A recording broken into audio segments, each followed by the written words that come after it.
welcome to Skill Tree, where we learn how to do just about everything. So on one of my live streams, it was requested that I learn how to make a bow out of PVC, which I love that idea. That's really cool because it's a thing that you can have access to no matter where you are, and you don't need like woodworking tools or whatever. But simultaneously with that, The Legend of Vox Machina was released on Amazon. This is the show based off of Critical Role's first season, and I love it. I've been so jazzed for this thing to come out. So I figured I would combine these two things together and I would make a bow inspired by the show. So I'm gonna try my hand at making a Vex-inspired bow. I'll try to make it pretty close to the way it is on the show. I mean, you know, it's animated and physics be damned in animation, but I think I can get pretty close.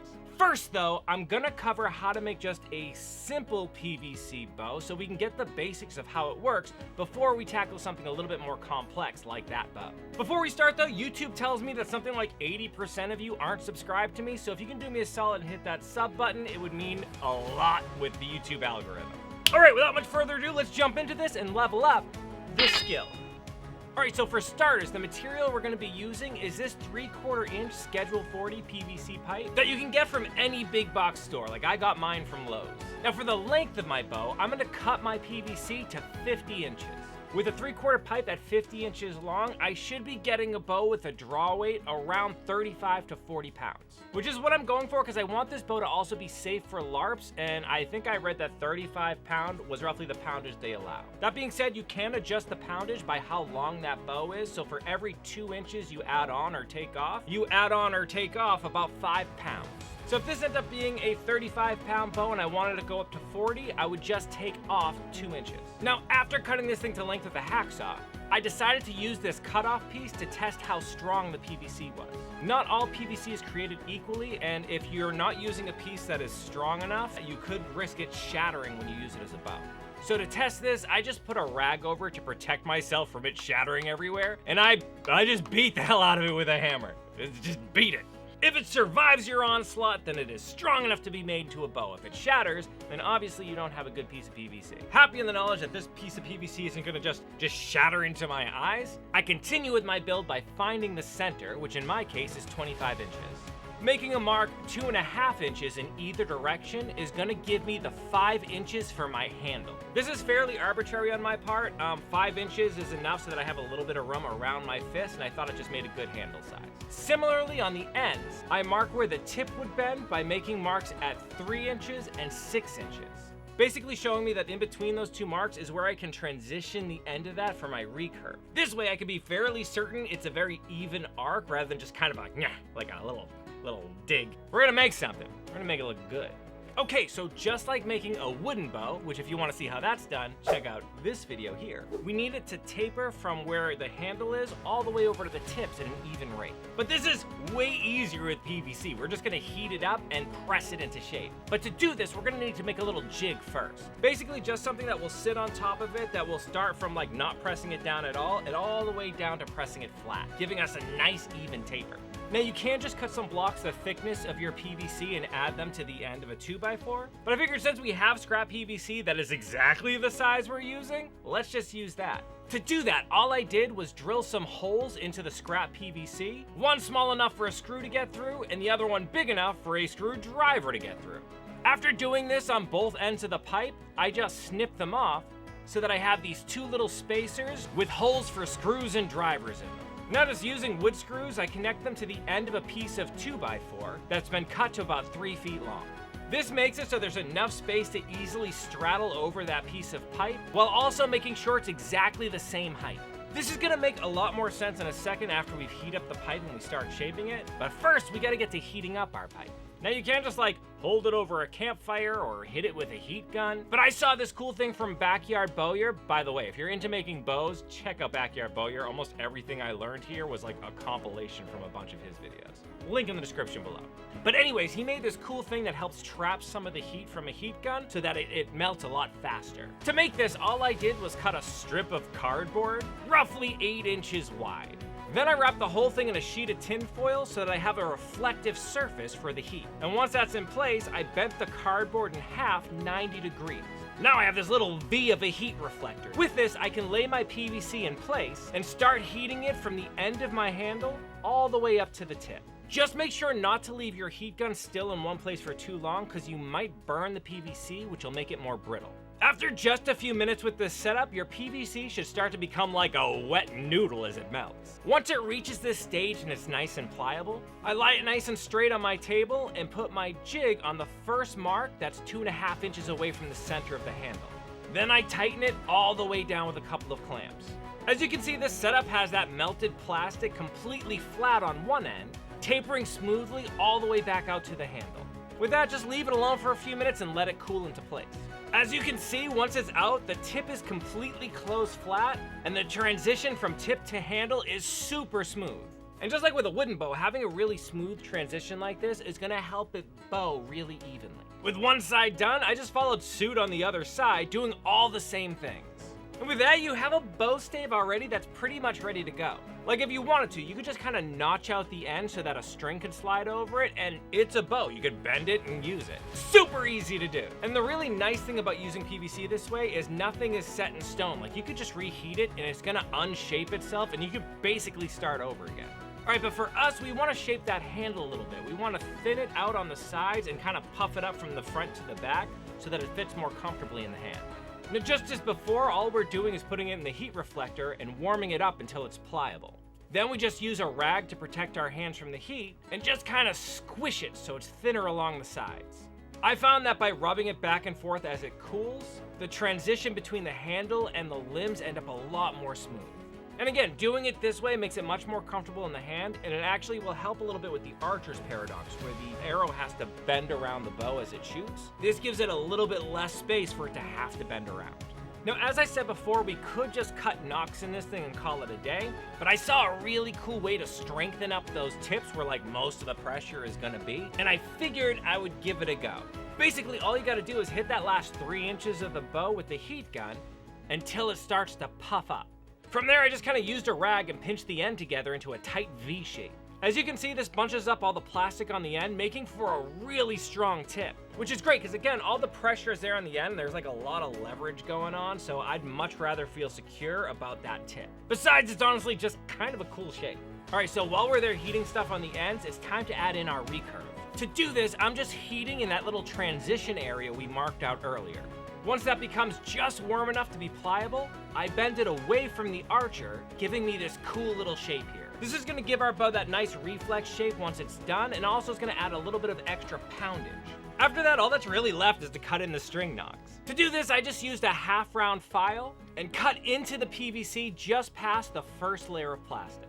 Now, I was originally gonna show you guys how to make like a real bowstring, but I think one, that will make this video way too long, and two, I still want this to be something that like you can just go to the hardware store and make without having to buy any special parts. So in that spirit, I'm gonna be using some paracord for now. To do that, I start by just tying a loop on one end of the paracord. Once you have that secured into position on one end, you pull it until it's about 4 inches from the other nock and then tie another loop. And with that all strung up, I have this nifty little bow here.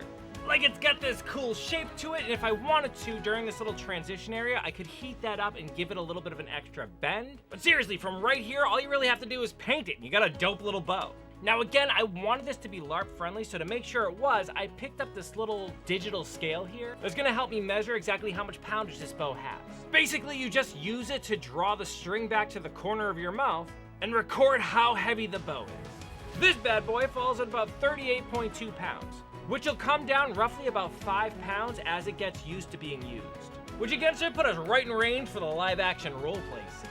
Okay, so with that groundwork all in place, let's see if we can use those techniques to make Vex's bow from The Legend of Vox Machina.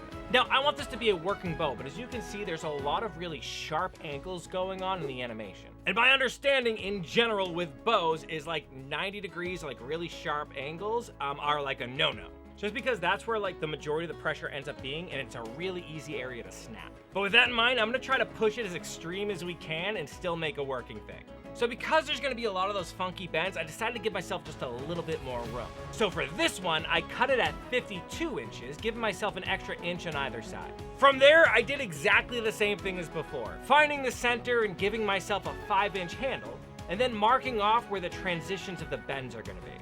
Now, as you can see in the animation, they've got these cool little crooks at the very end of the bow where the string knocks into. That little bent area is followed by like a really large recurve area before it gets into the main body of the limb. So with that in mind, I just marked out 3 inches away from the tip where that first little bend is gonna take place, and then 9 inches away for where the second one will take place. Then I made a mark 2 inches from that just so I knew where that transition would fall between that bend in the limb. Then, just like before, I heated everything up and pressed it into my jig. As you can see, this leaves me in exactly the same place I was before with the other bow.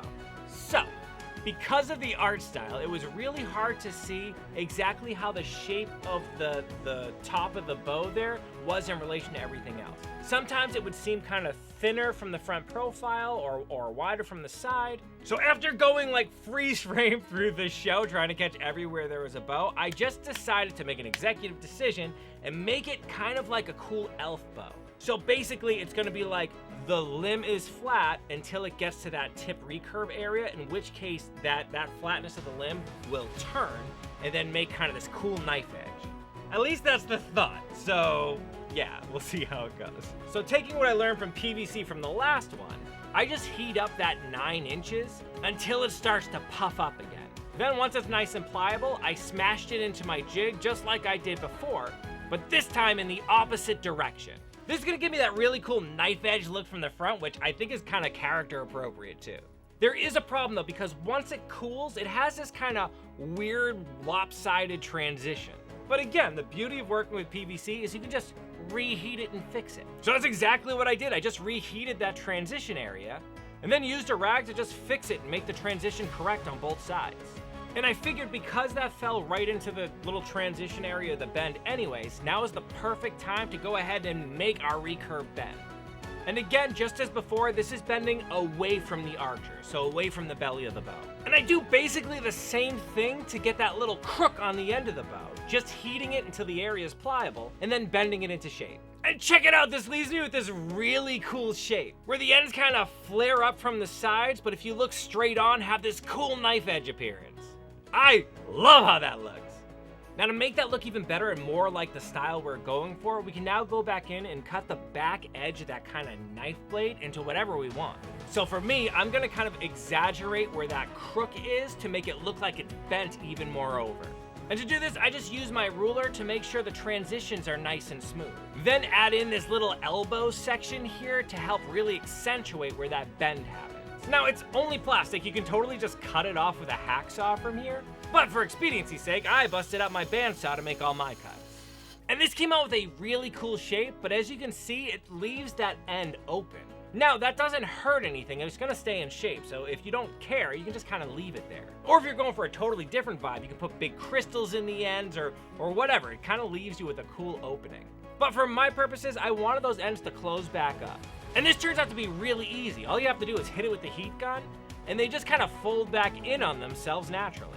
After which I just went back in with some sandpaper and smoothed it all out nice and even like. Mine came out really good, except there were a few little gaps. That turned out to be really easy to fix with this quick seal though. I just filled up the holes, making sure it was all nice and even. That stuff's great because it's also flexible, so as the bow kind of moves and flexes, it's gonna be able to move and flex with it. All right, so at this point, we're gonna move on to shaping that handle area some.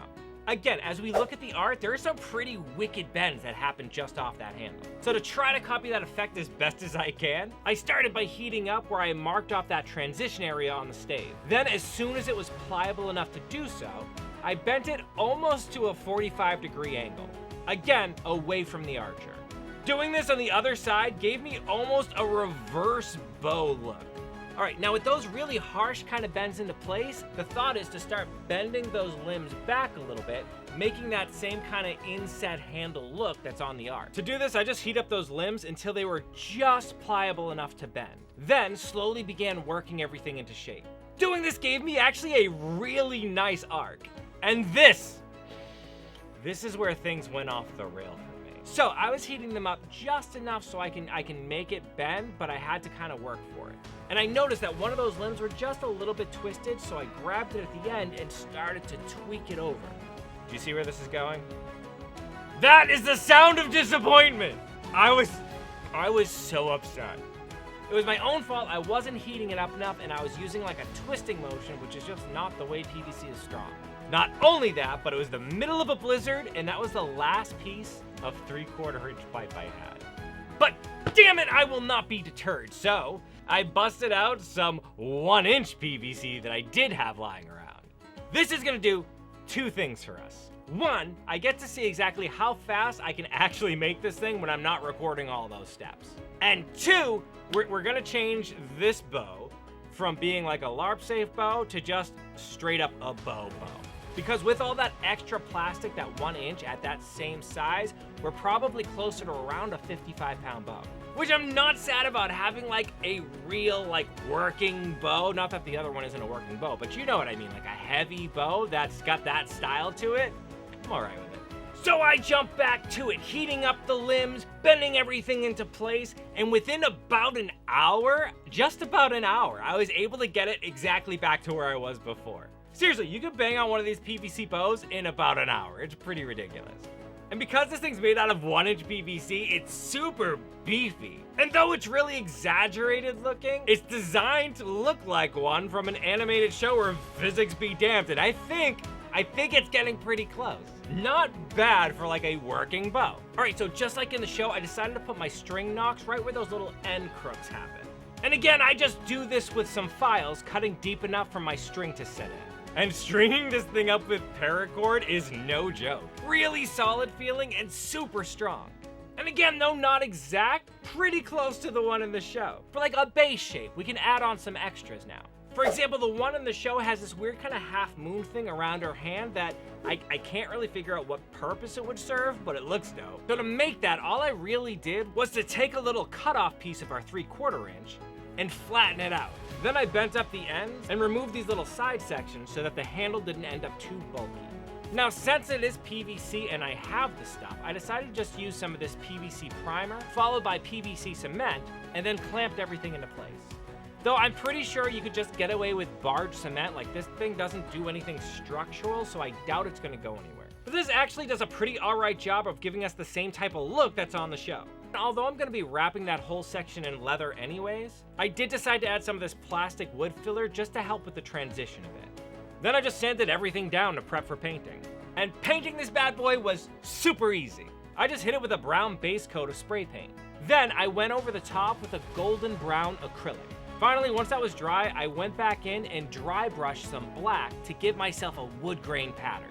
Then locked everything in with a protective clear coat. And this actually came out really good. The dry brushing of the black mimics a wood grain almost perfectly, and that golden brown over the darker base coat does a really good job matching the color from the show. Now for the final little the pièce de résistance, I noticed that the one in the show, the handle has some kind of a light colored wrapping to it. I tried kind of frame by frame looking, but her hand was always in the way, and when it was flying off, there was like motion blur, so I could never actually see what it was. So I decided to just wrap it with some natural colored leather. Now I've gone over leather wrapping a handle before, but basically what you want to do is you cut it so that it's just too short for the ends to touch once it wraps around. From there, I just soaked this little piece of leather and had all my little holes punched for sewing. So what'll happen is as you sew, because it's wet, the leather's just a little bit more stretchy, and those ends will actually meet together. And then as it dries, that leather's gonna shrink and become super tight. Now to put this into place, I just used a baseball stitch, which is super classy and great for this application. If you don't know how to do it, I covered how right here. And bam, check out how dope this thing came out. Is it exactly like the animated one? No, but it is pretty close. I will say it is inspired by. Not only that, but it totally works. It works well. Like, checking the poundage of it, it's currently a 60-pound bow, which after I've used it a bit is gonna mellow out to be a nice 55-pound bow, which is pretty sweet. That is like a straight up a bow you'd buy from like a hunting store or whatever. It's a good bow. I mean, look at it. The wood grain is beautiful. The leather handle came out good. Oh man, it's so sexy. So yeah, depending on how you want to do it, you can make it more like this one, which would be great for like LARP sessions or whatever, or you can just use the thicker stuff and make like a working hunting bow. It's crazy.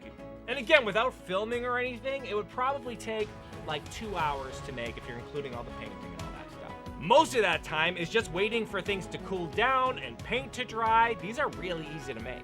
Now, I hope you like this. Again, I'm a giant Critical Role fan, and if you've watched this show at all, you know I'm a giant D&D fan in general. But yeah, I've been waiting for this show to come out for a long time, and I'm super jazzed it's here. If you haven't seen it, definitely go check it out. Amazon Prime. I mean, you know, I'm not getting anything for this. It's just really dope, and I want to support the community.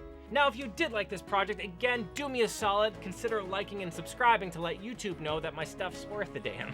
Also, if you like D&D content, consider checking out our other channel, The College of Lore. It's all D&D content, rules, and lore, and magic stuff, all that. Also in that kind of fantasy realm, we have a story channel in which we actually have been stealing most of the stories from our D&D campaigns, but it's called Let Me Tell You a Story. It's just a story being told to you over a lightly animated background. It would mean the world to us if you went and checked those channels out too. Speaking of mean the world to us, special thanks to my Patreon members, without which none of this stuff would be possible. You guys make my world run, and I love you for it. You guys are amazing. If you'd like to support what we do here, consider joining the Patreon, links in the description below. Finally, if there's anything you'd like to see me cover on the show, why don't you leave it down in the comment section below, and I'll add it to the list here. Also join the live stream. The last 2 episodes I did were live stream requests, so it's easy for me to kind of take what you say there.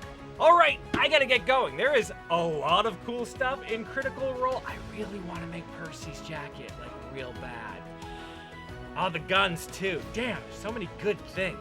All right, in the meantime though, keep leveling up, you. Thank you for staying to the end screen, you rock. Really, YouTube loves it when you stay this long. It really helps us out, so it's a huge way to support our channel. Another big way to support our channel is clicking one of these videos here that YouTube says you'd like. I would be forever in your debt.